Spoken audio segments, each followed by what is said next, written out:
পশ্চিমবঙ্গের জনপ্রিয় অভিনেত্রী ঋতুপর্ণা সেনগুপ্ত ওপার বাংলার পাশাপাশি এবার এ বাংলাতেও সমান জনপ্রিয়। এদেশের অসংখ্য সিনেমায় অভিনয় করেছেন তিনি।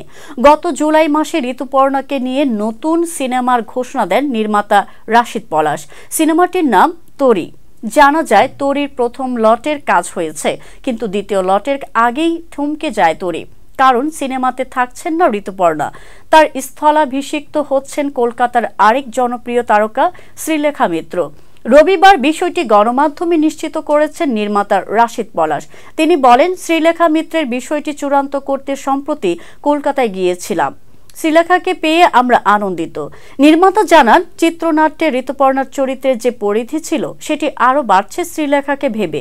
শেখ হাসিনা সরকারের পতনের পর পরিবর্তিত পরিস্থিতিতে এ বদল করেছেন তিনি।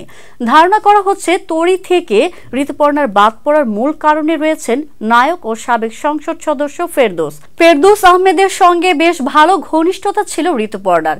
দুজনে একসঙ্গে একাধিক সিনেমায় কাজও করেছেন।